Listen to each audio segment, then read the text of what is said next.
자, 우리 오늘 사도행전 13장 드디어 선교의 역사가 이제 시작되는 아주 중요한 우리 정말 엄청난 이제 역사가 시작되는 장면인데요.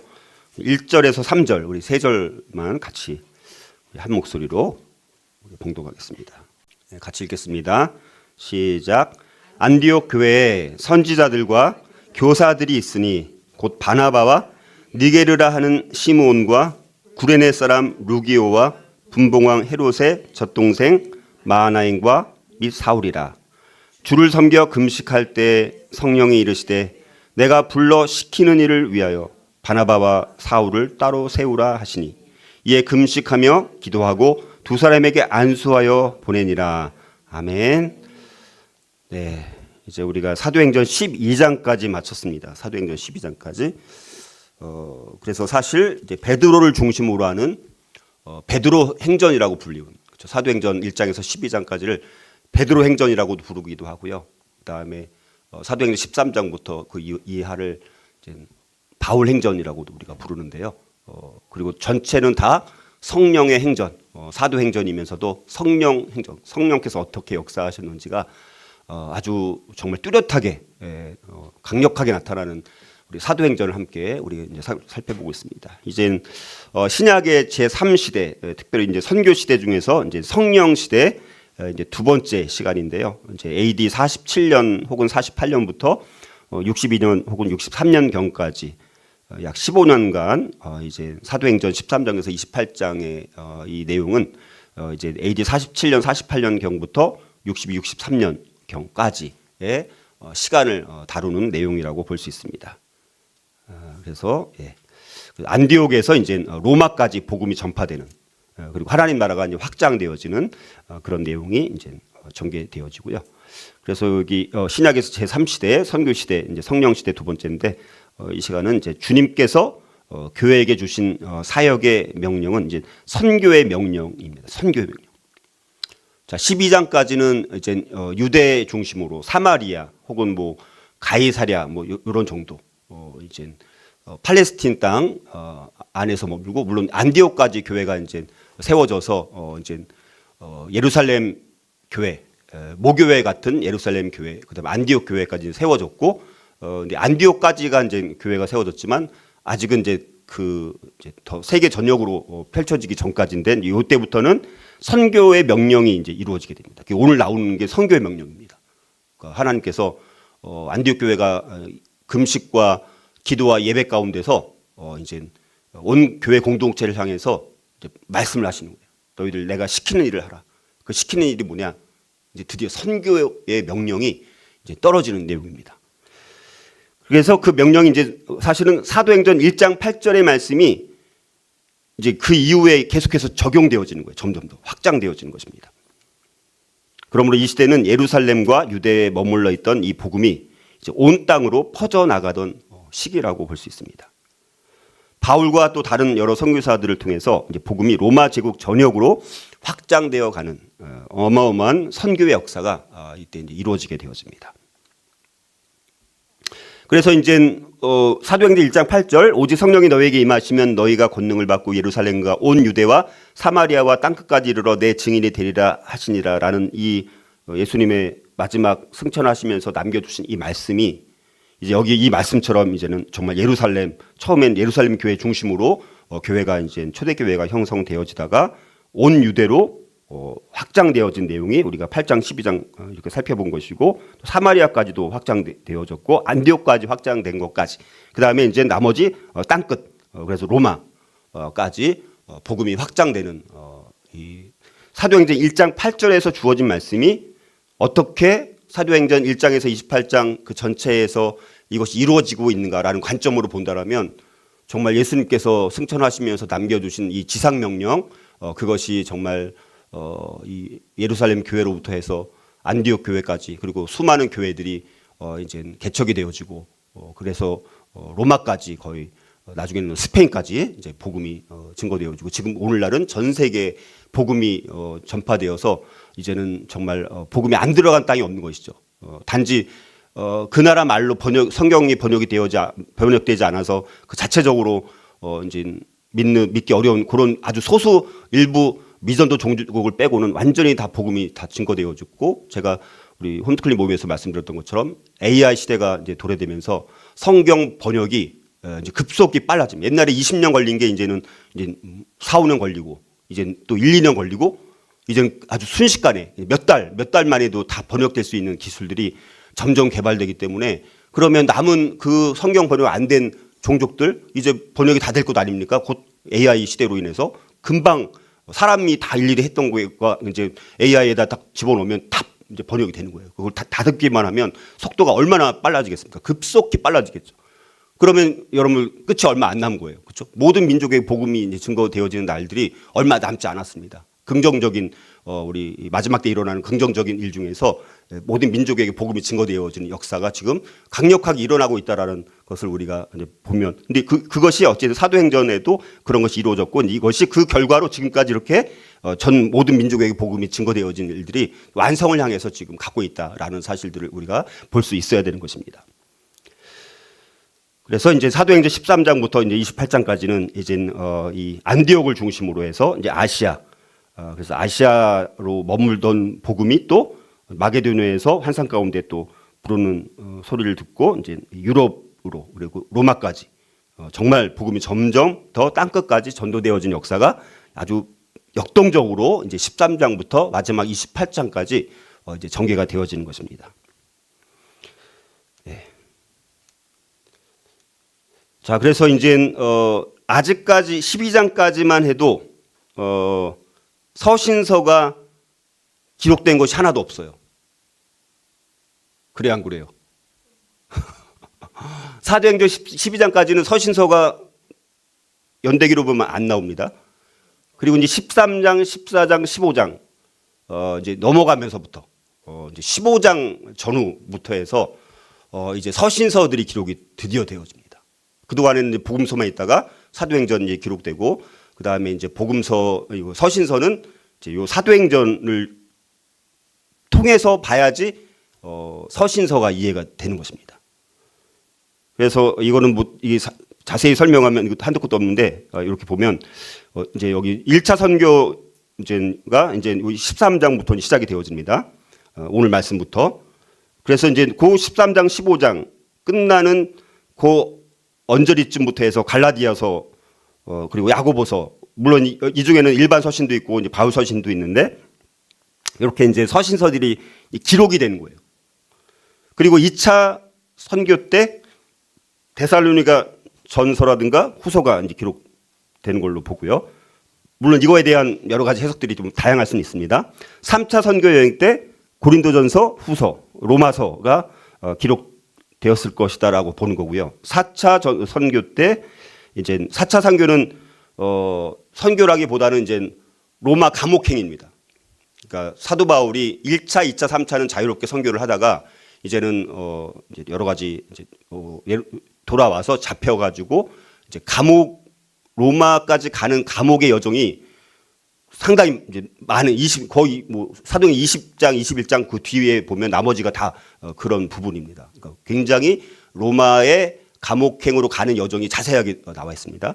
그래서 로마 감옥에 가서 이제 옥중에서 쓴 옥중서신이라고 하는 거예요. 그래서 에베소서, 골로새서, 이제 빌레몬서, 빌립보서, 요게 이제 옥중서신. 이제 이거는 이미 로마에 가서 감옥에 갇혀서, 근데 감옥이라는 것이 약간 연금 가택 같은 거예요. 그래서 자유롭게 사람들 만나기도 하고 하면서 이제 사람들 이제 이렇게 면회 오는 이런 과정들을 통해서 이제 서신을 기록해서 이제 전달하게 하고 하는 일들, 이런 걸 이제 한 것이죠.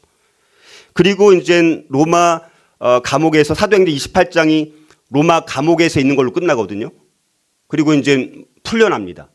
그래서 풀려나서 성경에는 기록되어 있지 않지만 아마도 스페인, 아마 그 당시 땅끝은 아마 스페인이 아니었을까 이렇게 보면서 이제 바울이 이제 스페인까지 5차 선교라고 하는, 우리 성경에 기록은 안 되어 있습니다. 그런데 행적을 보니까 이제 5차 선교를 갔을 것이다 이렇게 보는 겁니다. 그래서 그때 이제 목회하고 있었던 디모데 전서, 후서, 디도서, 그다음에 베드로 사도가 이제 순교하기 직전에 이제 베드로 전서, 후서 이런 걸 이제 기록을 한 것이고, 그다음에 이제 나머지 후기 사도해서 이제 요한 1서, 2서, 3서, 유다서, 히브리서 이런 게 기록되지 않았을까? 그다음에 마지막 AD 95년, 96년경에 사도 요한에 의해서 반모섬에서 요한계시록이 기록되는 이런 게 이제 나머지 이거는 13장, 14장, 15장 전후 그러니까 그 이후부터 서신서들이 기록되었다라고 여러분들이 보시면 우리가 사도행전 전체 맥락과 서신서들을 어떻게 연결해야 되는지 제가 이제 앞으로 좀 자세하게 설명을 할 거예요. 그 나올 때마다. 그래서 요때 갈라디아서가 기록되었을 것이다. 이때 데살로니가 전서가 기록되었을 것이다. 이제 그거 나중에 이제 우리가 그 사도행전 살펴보면서 이제 그 앞뒤 배경을 제가 이제 설명을 앞으로 다 드릴 거예요. 그러니까 여러분들이 이 금요 기도회를 통해서 이제 사도행전과 더불어서 나머지 서신서들이 어떻게 이렇게 연결되고 접목되는지 그 전체 흐름을 다 파악할 수 있으니까 열심히 경청해서 들으시면 좋을 것 같습니다. 자, 많은 내용이 있는데 이건 넘어가고요. 자, 그래서 이제 구속사의 여러 가지 이제 열시대로 보통 나누는데요. 족장 시대부터 해서 광야 시대, 사사 시대, 왕국 시대, 포로 시대, 그다음 침묵 시대, 그다음에 이제 AD 이제 지금 요 이제 40몇 년경부터 해서 이제 400년경까지 이제 로마 시대라고 이제 부릅니다. 그래서 우리가 지금 넓게 보면 로마 시대를 우리가 또 다룬다 이렇게 볼 수가 있습니다. 그래서 이제 넘어갑니다. 그래서 이제 우리가 성경에 나와 있는 기록으로는 바울이 1차 선교, 2차 선교, 3차 선교, 4차는 선교라기보다는 넓은 차원에서 선교지만 감옥에 가는 잡혀갖고 이제 포송된 거예요. 그러니까 자유롭게 가는 게 아니라 잡혀서 이제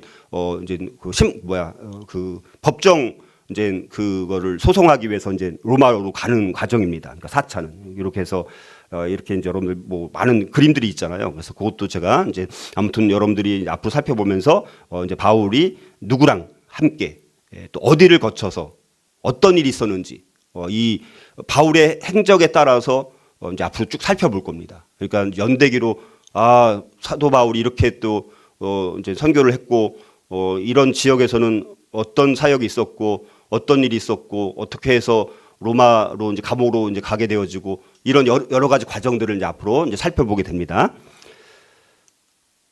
자, 그래서 이제 큰 또 흐름을 보면 처음 교회가 어디죠? 처음 교회가 예루살렘 교회입니다. 그러니까 처음 교회는 처음 초대교회 원시교회라고 할 수 있는 것은 예루살렘 교회인 거예요. 그리고 예루살렘 교회는요 대부분 어떤 민족이죠? 거의 유대인들이에요. 그러니까 우리가 생각보다 처음에도 막 이방인들이 처음부터 많이 믿은 걸로 우리가 그렇게 이제 생각할 수가 있는데 그렇지 않고 상당히 오랜 기간 동안 거의 유대인들 중심으로만 선교가 됐다라는 거예요. 대부분이. 그러니까 몇천 명 이상이 있죠.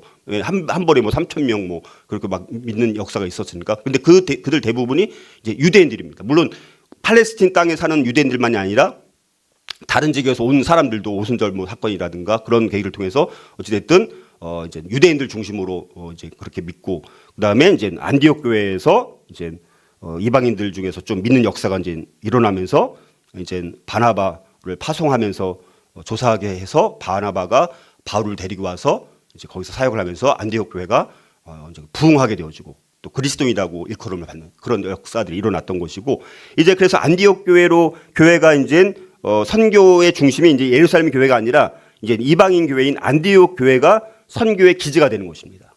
여기서부터 큰 변화가 일어나는 거예요. 그리고 이제 이게 점점 아시아 지역으로 이제 했다가 다시 이제 데살로니가 이렇게 점점 하면서 나중에 로마까지 가게 되어지고 이것이 스페인까지 가게 되어지고 유럽으로. 근데 참 특이한 것은 전체적인 이 복음이 확장되는 이 그림을 보니까 복음이 점점 서진한다는 거예요. 서진이라는 게 뭡니까? 서쪽으로 진행한다는 것이죠. 서쪽으로 복음이 옮겨지고 있습니다. 예루살렘 교회에서 안디옥 교회, 안디옥에서 로마로, 그다음에 이제 땅끝 그쪽 당시 땅끝 스페인까지 이제 넘어갔다가 유럽으로 갔다가 이게 다시 이제는 유럽 교회에서 어디로 넘어갑니까? 복음이 이제 미국 교회로 넘어가는 거죠. 청교도를 중심으로 이것도 서쪽으로 계속 복음이 확장되는 것입니다. 그리고 미국 교회에서 이제 아시아로 중국이나 물론 중국은 유럽에서도 물론 선교를 했지만 자 그래서 이제 일본과 한국 교회를 통해서 지금 또 다시 서진을 해서 점점 이 예루살렘, 이 이슬람, 그러니까 여기 10, 40이라는 창이 있습니다. 그러니까 지금 가장 복음이 확장이 안 되는 곳이 어디냐? 복음이 막힌 곳이 어디냐? 복음이 계속해서 서진해 가야 되는데, 근데 지금 중국에서 이미 막히고 있죠. 중국. 그렇죠? 중국. 그리고 그러니까 중국 교회가 중요한 이유는 뭐냐면 중국에 많은 인구들이 있지 않습니까? 그러니까 이제는 이 중동 지역, 이슬람 지역, 불교 지역, 힌두교 지역 이런 미전도 종족 지역을 선교하려면 중국 교회가 일어나야 되는 거예요. 중국 교회. 근데 중국 교회가 일어나려면 한국 교회가 일본 교회와 더불어서 이거를 중국 교회를 일깨워서 한국 교회의 리더십과 이런 것을 이제 중국 교회를 사람들을 동원시켜서 복음이 서진으로 가서 땅끝까지, 물론 땅끝이 지금 우리가 있는 곳도 땅끝이지만 큰 그림으로 봤을 때는 지금 이슬람교, 힌두교, 불교 이런 지역이 선교가 가장 안 되는 거예요. 복음이 전해지기 가장 어려운 지역이 요 40창입니다. 지금 그러니까 진짜 중요한 것이 이 지역이 선교되는 것이 지금 남은 사역인 거예요. 대부분의 미전도 종족은 이 안에 있습니다. 인도에 엄청나게 많죠. 또 뭐 파키스탄 같은 데도 엄청나게 많죠. 그리고 이제 중동 이슬람교를 믿는 사람들은 복음이 증거되기 어려우니까. 그러니까 지금 이쪽이 남은 거예요. 여기만 이제는 복음이 전도되어져서 이 안에 미전도 종족 개념이 없어져서 그 안에 이제 최소한 자체적으로 이제 복음이 선포될 수 있는 그런 게 되면 그게 끝이 오는 것입니다. 지금 그렇게 가고 있다라는 거 이제 그래서 우리가 그런 큰 흐름을 보고요. 그래서 이런 일들 가운데 이제 처음으로 이제 선교사로 파송된 사람들은 사도 바울과 특별히 바나바 이 두 사람을 중심으로 그리고 아마도 마가 요한도 1차 선교 때는 같이 아마 수행원으로 가지 않았을까. 그리고 뒤에 보면 수행원으로 마가 요한이 갔다라고 기록되어 있습니다. 근데 처음 출발할 때는 마가 요한이 같이 갔는지라고 따로 정확하게 기록은 되어 있지 않지만 아마 같이 출발하지 않았을까. 이렇게 이제 보시면 되겠습니다. 그래서 이렇게. 그래서 이제 사도행전 13장, 14장이 이제 1차 선교 여행에 대한 내용입니다. 그러니까 13장, 14장 두 장에 걸쳐서 1차 선교가 어떻게 진행되는지 그리고 돌아와서 이제 예루살렘 종교회의가 또 15장은 이제 할례 받는 걸로 인해서 이제 그러면 구원받은 유대인이 아닌 이방인들은 그럼 할례를 받아야 되느냐 마느냐 뭐 이런 걸 가지고 또 논쟁을 하면서 예루살렘 종교회의가 이제 15장에 가서 이제 이야기가 나오게 됩니다. 그러니까 큰 흐름들을 이렇게 보시면 그러면 여러분들이 사도행전을 입체적으로 이렇게 여러분들이 볼 수가 있습니다. 자, 그래서 이제 연도는 아마 뭐 46년, 47년, 48년, 49년 이건 정확하게 딱 말씀드릴 수는 없지만 대충 40년, 47년, 48년 경 어느 때쯤이 아닌가. 그래서 안디옥 교회가 선교를 위해서 바울과 바나바를 이제 처음에 아시아 지역으로 파송을 하게 되었습니다. 그래서 구브로 섬, 아나톨리아 남쪽 지방으로 다니면서 전도하게 되어지고 유대인과 또 이방인이 섞여 있는 교회들을 이제 이때부터 개척하게 되어지면서 교회가 이제 이때부터 다른 지역에서도 여러 곳에서 이제 교회들이 이제 개척이 되어지기 시작합니다. 그래서 오늘 초대교회 이야기 58번만 우리가 하나만 다룰 텐데 이제 부름받은 바나바와 사울에 대해서 안디옥 교회가 이제 바울과 바나바를 파송하는 내용이 나오고 그것이 이제 바울의 1차 전도 여행의 배경이 되는 것입니다.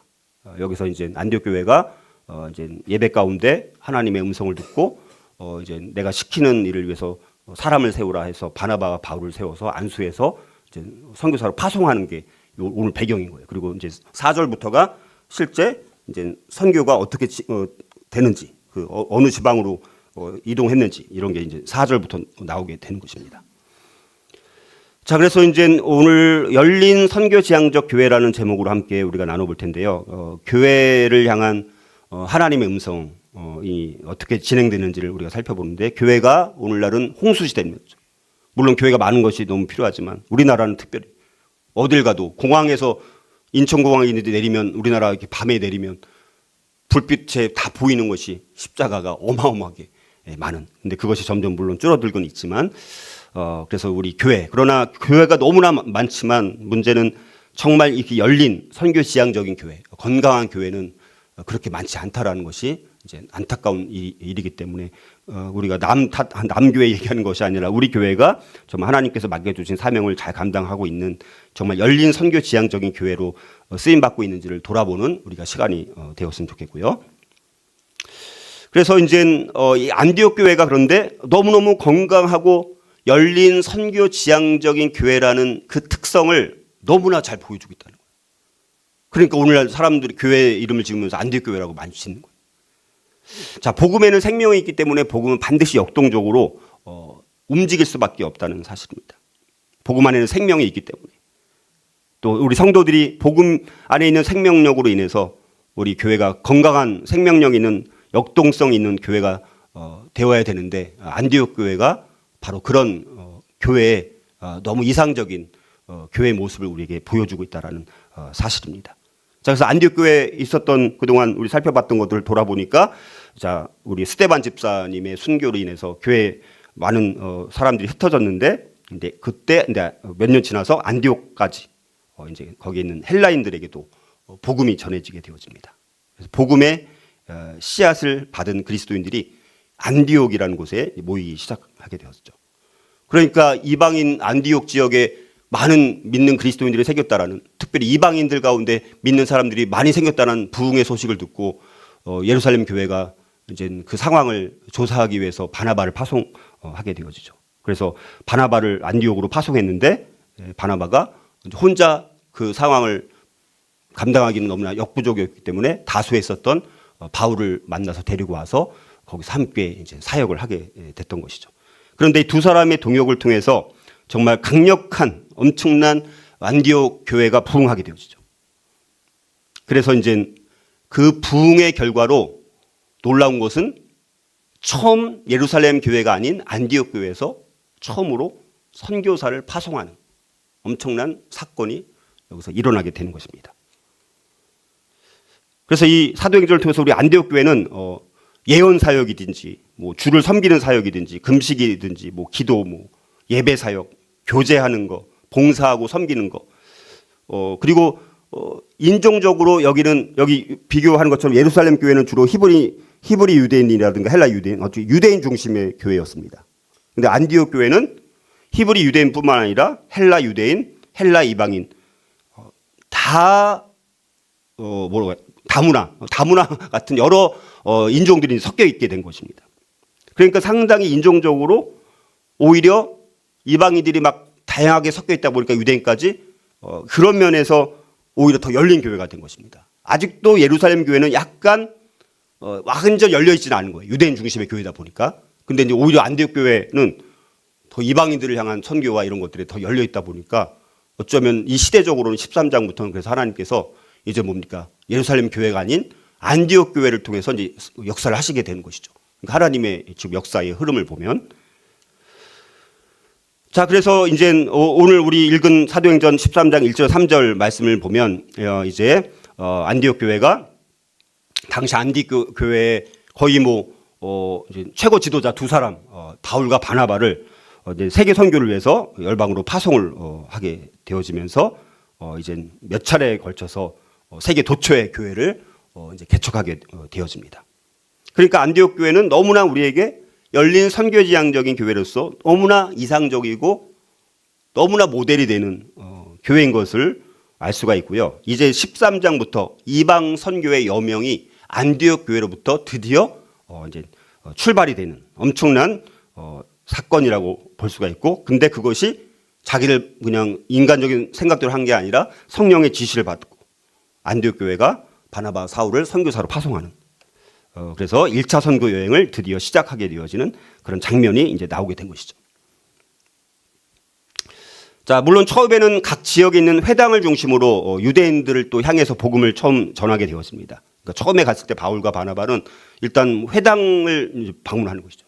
왜냐면 일단 거기서 복음을 전하고, 근데 점점 더 이제는 다양한 또 동역자들이 나중에 또 합세하게 되면서부터 이제 이방인들을 향한 선교가 더 강력하게 이루어지게 되면서 정말 그렇다면 어떻게 안디옥 교회가 이렇게 괄목할 만한 정말 성장과 더불어서 열린 선교 지향적인 교회의 모습을 가지고 있을 수 있었을까라는 것을 한번 우리가 살펴보고자 합니다. 세 가지를 간단하게 묵상하고자 합니다. 첫 번째는요, 우리 교회가 또 이 땅에는 하나님이 세우신 교회들이 열린 선교지향적 교회가 되기 위해서는 어떻게 해야 되느냐. 첫 번째는요, 건강한 지도자들을 세우고 서로 하나 되는 교회가 되어야 한다는 것입니다. 건강한 지도자들이 세워지는 것이 너무 중요합니다. 그리고 서로 하나 되는 교회. 자, 안디옥이라는 도시는 로마 제국 에서 중요한 시리아라는 지역의 수도 같은 역할을 했던 상당히 큰 도시입니다. 아주 중요한 상업 도시. 당시 인구가 거의 50만 명에 달할 만큼. 그러니까 당시 50만 명이면 어마어마한 거예요. 지금 말하면 거의 뭐 500만 명, 1000만 명 정도 모이는 도시 같은 그런 도시라고 할 수 있습니다. 로마 제국에서 세 번째로 큰 도시가 안디옥이었다고 합니다. 당시에 굉장히 큰 도시였고, 또 아무튼 그래서 이제 여러 이제 인종들로 이제 구성된 도시였고요. 국제적 이제 도시인데 이게 오히려 나중에 국제적 교회로 발전하는 것이죠. 그 지역 안디옥이란 지역 자체가 국제적 도시였는데 거기서 교회가 세워지고 교회가 부흥하니까 이제 국제적 교회로 이제 이 교회가 아주 우뚝 서게 되어지는, 그래서 전 세계를 향한 기독교 선교의 발판이 되는 아주 중요한 역할을 수행하는 그런 장점이 되었던 도시가 바로 안디옥이었고, 안디옥 교회에서 이제 교회 공동체, 신앙 공동체를 이룬 안디옥 교회가 이제 선교적 사명을 이제 붙들고 부르심에 따라서 이제 그리고 그 전에 이제 지도자들이 세워진 것이죠. 여기 보니까 이제 5명의 지도자가 나옵니다. 5명의 지도자. 근데 그 5명의 지도자가 두 가지로 이제 구분됩니다. 하나는 선지자들, 그리고 또 하나는 교사들이라고 이제 말씀을 합니다. 선지자들과 교사들. 이제 역할이 조금 다르죠. 선지자는 이제 기본적으로 성령의 감동에 특별히 반응해가지고 하나님으로부터 메시지를 받아갖고 하나님의 말씀을, 하나님의 뜻을 사람들한테 전하는, 그리고 해석하는 역할.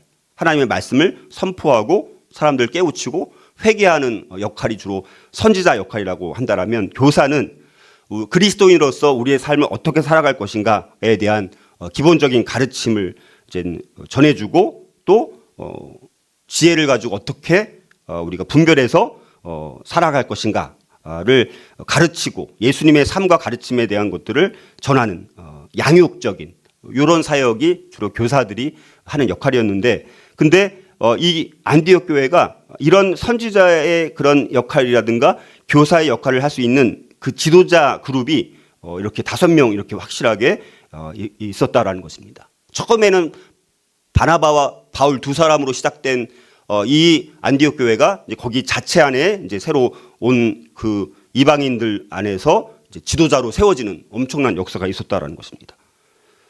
그래서 오늘 말씀을 보면 이제 안디옥 교회를 실질적으로 인도하고 있는 선지자들, 교사들의 이름이 구체적으로 나오죠.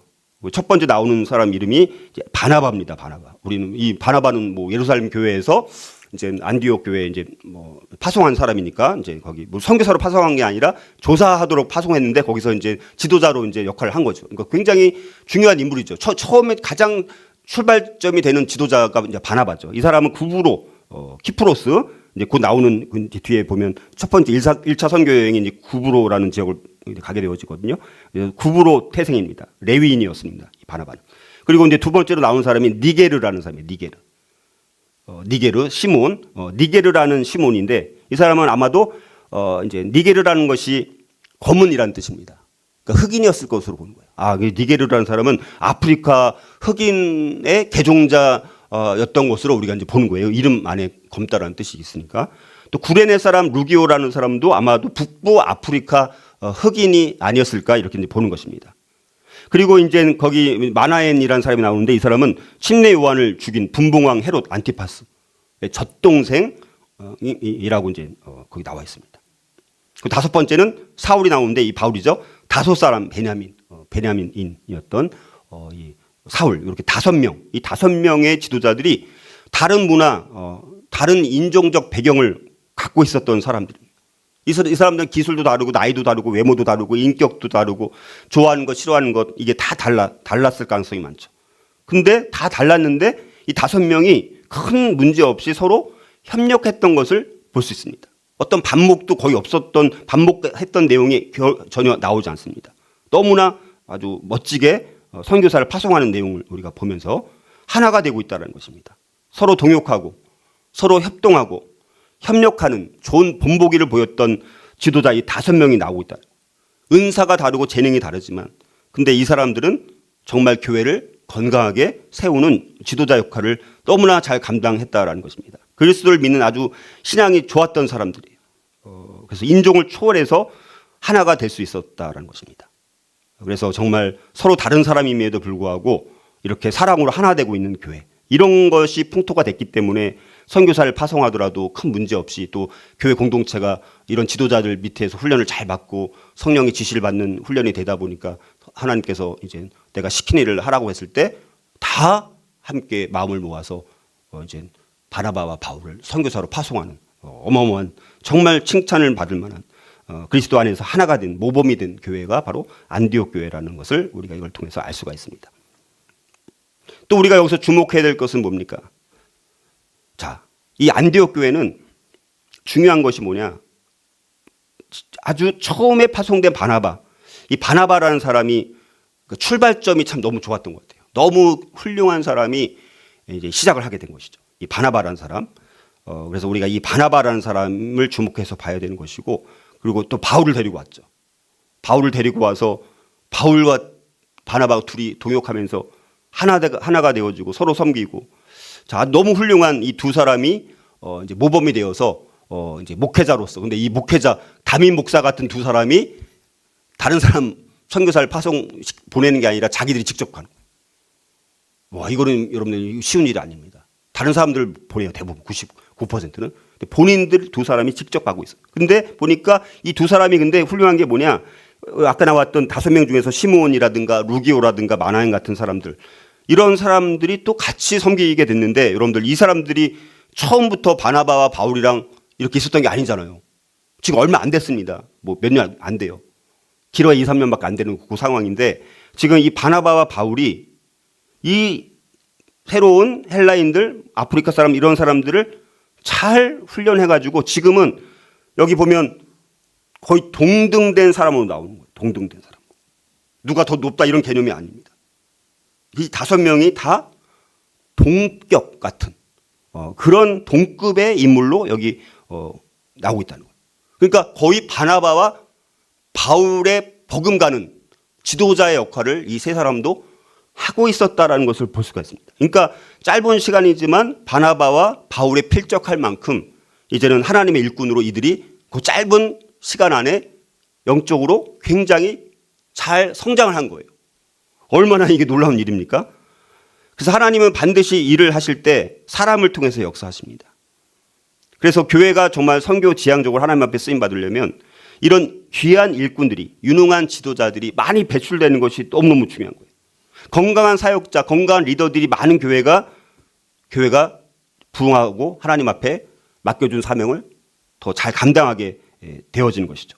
근데 이들이 그렇게 잘 자란 거예요. 그래서 바나바와 바울이 선교사로 파송돼도 이 안디옥 교회가 자체적으로 잘 돌아갈 수 있을 만큼 남은 지도자들이 역량이 그만큼 탁월할 만큼 유능한 지도자로 다 준비가 되었기 때문에 바나바와 사울이 직접 선교를 가더라도 안디옥 교회는 문제가 없을 만큼 그렇게 영적으로 아주 건강한 교회로 잘 성장했다라는 것을 우리가 알 수 있습니다. 자, 그런데 오늘날 우리 교회들이 점점 약해지고 무너지는 이유가 뭐냐? 이 지도자들을, 건강한 지도자를 세우는 데 실패하기 때문입니다. 교회가 세워져도, 그러니까 우리 교회도 참 지도자를 세우는 게 쉽지가 않은 거예요.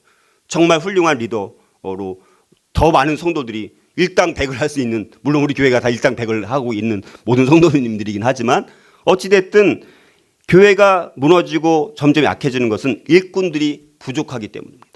그러니까 교회가 사람을 세우고 일꾼을 만드는 것이 너무너무 중요합니다. 교회가 앞으로 더 쓰임 받으려면 일꾼들이 많이 준비되면 될수록 그 교회는 건강하고 소망 있는 교회죠. 그러니까 우리 교회 성도님들이 더 말씀을 훈련받고 우리 말씀과 기도에 더 집중하고 또 여러 역할들을 잘 감당하면서 더 많은 이제 일꾼들이 세워질 때 우리 교회가 이렇게 열린 선교 지향적인 교회가 되어서 하나님 앞에 더 귀하게 쓰임 받게 된다라는 것입니다. 이제 우리 교회 이제 창립 11주년을 맞이하면서 우리 교회가 이런 열린 선교 지향적인 교회가 되기 위해서 이런 건강한 지도자들이 더 많이 세워지고 서로 하나 되는 교회가 될 수 있기를 우리 주님의 이름으로 축복합니다. 자, 두 번째로 우리 교회가 또 열린 선교지향적인 교회가 되기 위해서 어떻게 해야 될까? 두 번째는요, 진지하게 하나님을 예배하는 일에 열심을 내는 교회가 되는 것이 중요합니다. 자, 열린 선교지향적 교회는요, 예배하고 기도하는 일에 열심히 있는 교회입니다. 굉장히 중요한 거예요. 근데 이때 어찌됐든 원래 유대인들은 토요일이 안식일이었는데 초대교회가 되면서 이제는 엄청난 변화는 뭐냐? 주일로 바뀌면서 일요일로 바뀌면서 이제 주님의 부활하신 날, 그러니까 처음에는 안식일 날 모이기 시작했던 사람들이 이제는 주일 주님이 부활한 날, 그날에 사람들이 모여서 이제 예배하기 시작합니다.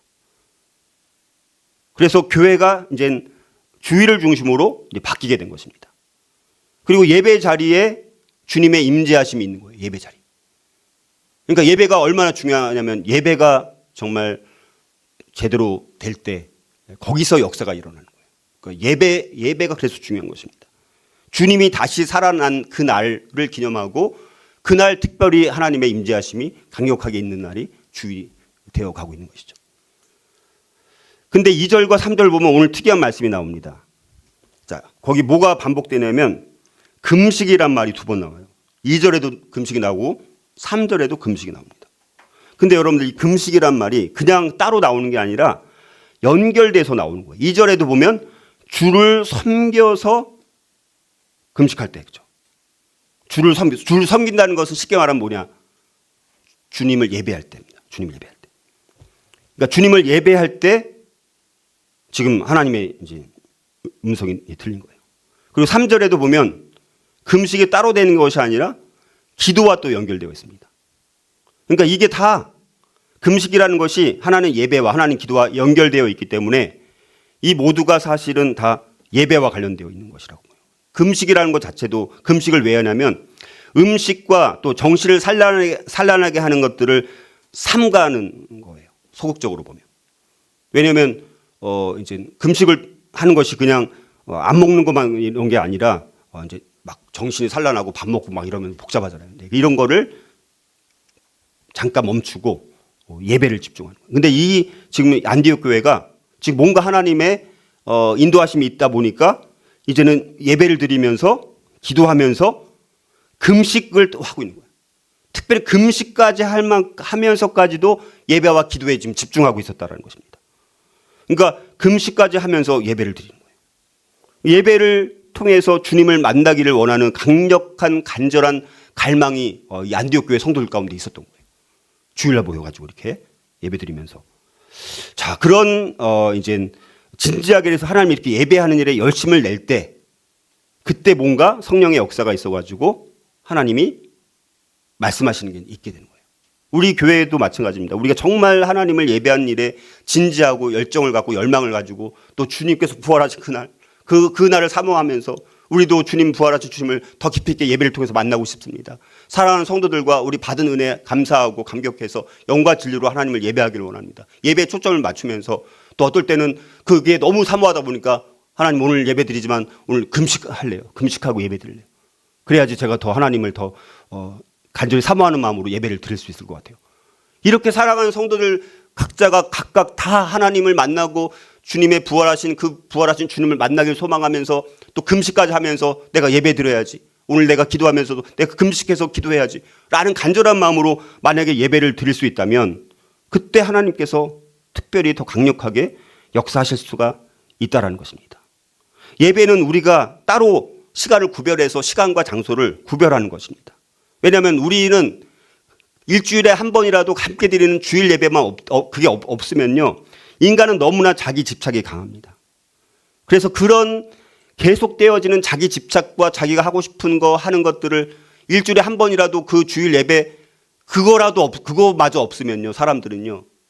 완전히 자기 집착으로 자기 하고 싶은 대로 자기 멋대로 그렇게 결국 다른 길로 가게 되어지기 때문에 일주일에 한 번만이라도 그렇게라도 해야지 하던 모든 일들을 잠깐 중단하고 우리의 모든 시선과 관심과 집중을 시간과 장소를 따로 떼어서 하나님 앞에 구별되게 하나님 앞에 예배를 드리는. 그래서 우리가 예배가 너무너무 중요하고 그런 마음으로 모일 때 정말 하나님의 그런 역사가 있고 이런 하나님의 음성이 있어서 정말 안디옥 교회가 어마어마하게 세계 선교를 향한 출발점이 되는 지금까지도 이렇게 알려질 만큼 지금까지도 사람들이 우리 교회 이름을 안디옥 교회로 질래 이렇게 할 만큼 모범이 되는 교회가 됐다라는 사실들은 얼마큼 우리가 진지하게 하나님을 예배하는 일에 열심을 낼 때 그때 하나님께서 그런 교회를 이렇게 선교 지향적인 교회로 이렇게 정말 다른 모든 교회들이 사모할 만한 교회가 될 수 있다라는 것을 우리가 한번 더 봤으면 좋겠고요. 마지막으로 우리 교회가 열린 선교지향적인 교회가 되기 위해서는 어떻게 되느냐. 세 번째는요. 성령의 음성을 듣고